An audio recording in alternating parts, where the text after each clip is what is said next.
091 058 041 9060 dari kelas B semester 6 Prodi Ilmu Administrasi Publik. Baik, pada pertemuan kali ini saya akan membahas tentang tugas pertama dari mata kuliah kebijakan publik. Yang pertama, apa sih itu kebijakan publik? Kebijakan publik ada di sekitar kita, mendefinisikan pengalaman kita sehari-hari, kemungkinan hidup kita, bahkan jika kita tidak bisa melihatnya. Baigani dan Lockhart.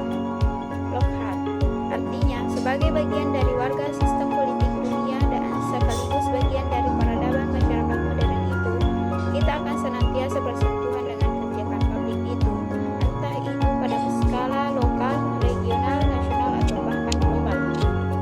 Sekilas memang kebijakan publik itu sepertinya tidak hadir dengan sendirinya secara konkret di depan kita secara fisik, seperti halnya kalau kita melihat, memotret, dan meraba benda-benda yang ada di sekitar kita. Entah itu berupa bahan pangan dan segala jenis, buku-buku, bahan ajar, mobil, atau gedung perkantoran bertingkat. Namun, dalam kehidupan modern dewasa ini, siapapun diri kita tentu pernah mendengar, menyaksikan, mengalami, dan mungkin merasakan sendiri berbagai peristiwa yang dampaknya bisa jadi ibarat pisau bermata dua. Ada yang menyenangkan dan ada yang sama sekali tidak menyenangkan. Dalam berbagai kejadian yang telah kita sebutkan tadi, kebijakan publik atau lebih tepatnya keputusan-keputusan kebijakan publik yang sesungguhnya telah menjadi penyebab timbulnya peristiwa tersebut dan kemudian memberikan warna tertentu terhadap berbagai aspek kehidupan yang kita jalani sehari-hari. Yang kedua, contoh dampak positif dan negatif dari sebuah kebijakan publik. Contoh dampak positif dari hasil kebijakan publik, misalnya biaya fiskal untuk berpergian ke luar negeri yang dulu kita bayar mahal dihapus. Sebagai pegawai negeri, kita mendapat remunerasi, kenaikan gaji berkala atau kenaikan jabatan istimewa dan instansi tempat kita bekerja. Sebagai pelajar atau mahasiswa akademis, kita diakui dan karena hal itu kita memperoleh beasiswa dari negara. Dan kebijakan yang paling membahagiakan baru-baru ini adalah PPKM dihapuskan. Contoh negatif dari hasil kebijakan publik, misalnya nilai uang tabungan atau deposito yang kita miliki merosot tajam gara-gara nilai nominal mata uang rupiah tiba-tiba dipotong dari semula Rp1.000.000 menjadi Rp100.000.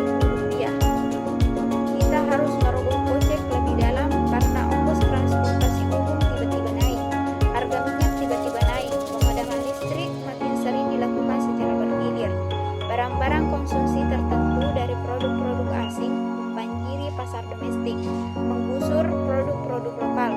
Pelajar dan mahasiswa tidak lagi bebas menunjuk rasa di depan istana presiden. Untuk dapat bertahan di karir akademisnya, para guru dan dosen harus lulus sertifikasi. 3 alasan kamu wajib peduli kebijakan publik. Pertama, kebijakan publik mempengaruhi kehidupan sehari-hari. Yang kedua, kita punya hak kepentingan untuk memastikan kebijakan publik bekerja untuk kita dan bukan kepentingan politik atau ekonomi tertentu. Yang ketiga, cobaan abad ke-20 lebih kompleks dan butuh kolaborasi lintas sektor. Nomor 4, 3 hal yang harus diselaraskan untuk membuat kebijakan publik yang baik menurut Prof. Mark Moer. Pertama, berlandaskan analisis dan bukti. Kalau kebijakan publik tersebut akan berdampak positif bagi kesejahteraan masyarakat luas. 2, dirancang sesuai dengan kapasitas operasional sehingga benar-benar dilaksanakan, bukan cuma bagus di atas tapi tidak direalistiskan. Ketiga, mendapat dukungan politik dari berbagai pemangku kepentingan. Nomor 5, 3 tantangan yang mendasari kenapa Think Police lahir dan membawa intervensi 3 tingkat. Yang pertama, insight. Melalui insight, kami menyajikan analisis praktis dan berkualitas sebagai kerangka dan inspirasi bagi pemangku kebijakan. Kedua, akademik. Dengan akademik, kamu membuka pintu bagi profesional muda di sektor publik, swasta, sipil untuk menambah pengetahuan teknis dan strategi tentang kebijakan publik. 3. Community. Lewat community, kamu membuka ruang bagi masyarakat untuk berpartisipasi dan berhimpun dalam topik-topik kebijakan publik. Ingat, dengan kebijakan publik yang baik, kualitas hidup kita juga ikut lebih baik. Demikian dari saya, billahi fisabilillah, fastabiqul khairat. Assalamualaikum warahmatullahi wabarakatuh.